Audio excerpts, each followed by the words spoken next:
So I read a quote the other day. I think it was William James. He said, at any given juncture, there are three possible courses of action. There's the right thing to do, there's the wrong thing to do, and there's not doing anything. And he said, obviously, the right thing is the best.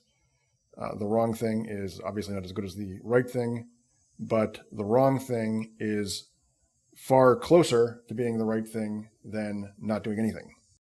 So in other words, if the right thing gets an A+, then not doing anything gets a solid F, and doing the wrong thing gets a B, or maybe even a B+. And this is an extremely profound point, and it eliminates the phenomenon of decision paralysis or analysis paralysis.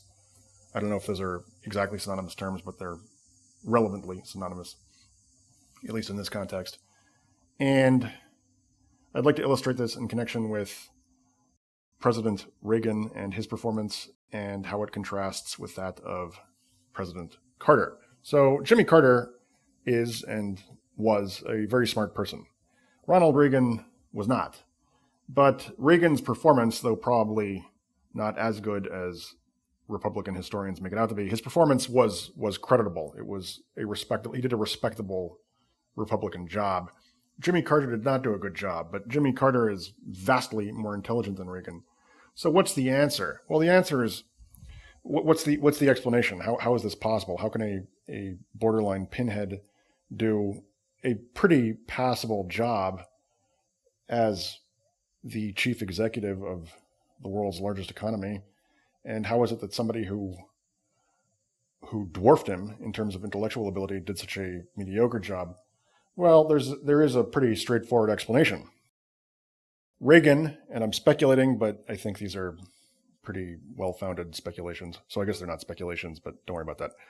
Reagan probably went in there with one idea as to what to do. He went in there with one objective. He probably had some ideas about deregulation or some such. He probably went in there with very simple ideas, and he stuck with them. So there was an objective. Was it a great objective? It was probably not the worst objective. It was probably not the best objective, but it was an objective. And he stuck with it because he didn't have a lot going on in between his ears. He stuck with it, so the country did, in its way, move forward. Not for everybody, but on balance, it did, in its way, move forward. Now, with Carter, he has, and did have, obviously, 30 years ago, 40 years ago, when he was younger, and therefore at least as smart as he is now, he had a lot of intellectual moves. So, and again, I'm speculating, but these are well-founded speculations, he probably vacillated between 35 different ideas, and he probably revised each of those ideas in its turn 35 times. So whatever 35 times 35 is, a pretty large number.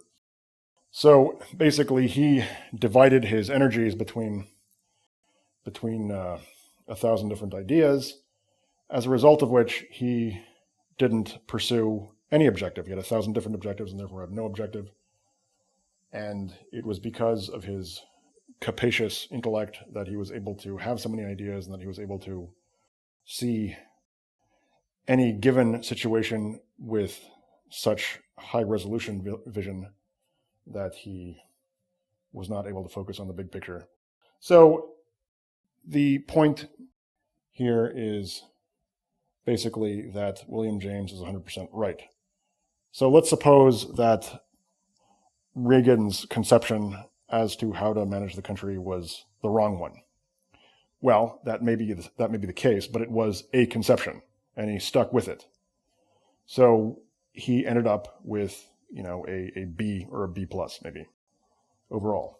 Now let's suppose that of Jimmy Carter's 1,500 different ideas as to how to run the country, one of those ideas was an A plus idea. Well, it doesn't really matter because that idea received only 1,499th or 1/1500th of Jimmy Carter's energy. So in effect, it received none of his energy, so nothing came of it. Basically, William James is right. At any given juncture, move forward. In fact, my making this podcast is an illustration of my attempt to actualize this principle.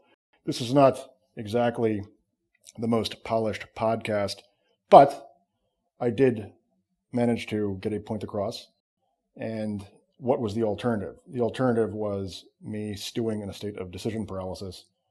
And I have broken that vicious cycle. And now I will send this audio off into eternity and move on to the next project. See you next time.